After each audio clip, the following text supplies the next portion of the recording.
Welcome to RRR9 news. NTR జిల్లా జగ్గయ్యపేట నియోజకవర్గం పోలంపల్లి గ్రామంలో గణతంత్ర దినోత్సవం సందర్భంగా గత సంవత్సరం 10వ తరగతి పరీక్షల్లో పాస్ అయినటువంటి విద్యార్థులకు మొదటి బహుమతి 5,000 రూపాయలు, రెండవ బహుమతి 3,000 రూపాయలు, మూడవ బహుమతి 2,000 రూపాయలను విద్యార్థులకు తమ సొంత డబ్బులను డొనేట్ చేసిన పోలంపల్లి గ్రామవాసి దారెల్లి చిరంజీవి విద్యార్థులకు మంచిగా ప్రోత్సహిస్తూ పోలంపల్లి గ్రామంలో ప్రభుత్వ పాఠశాలలో చదువుకుంటున్న విద్యార్థులకు రానున్న కాలంలో ఇంకా మంచి ర్యాంకులుగా విజయాలను సాధించాలని, వారికి భవిష్యత్తులో దారెల్లి చిరంజీవి తరఫున మరెన్నో బహుమతులను అందజేస్తామని, గతంలో పోలంపల్లి గ్రామంలో ప్రభుత్వ పాఠశాలకు తన సొంత ఖర్చులతో అనేక సేవలను అందించి ఉన్నారని పాఠశాల ఉపాధ్యాయులు వారిని సత్కరించడం జరిగింది. ఈ సందర్భంగా దారెల్లి చిరంజీవి గణతంత్ర దినోత్సవం సందర్భంగా అందరికీ శుభాకాంక్షలు తెలియజేశారు.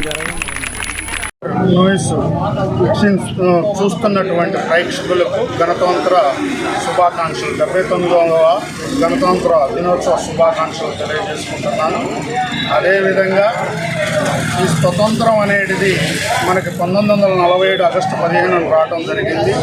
ఈ స్వతంత్రం కోసం మనకి ఎందరో అమరవీరులు ఎందరో త్యాగం చేసి వారి ప్రాణాలను త్యాగం చేసి మనకు స్వతంత్రం తేవడం అనేది జరిగింది.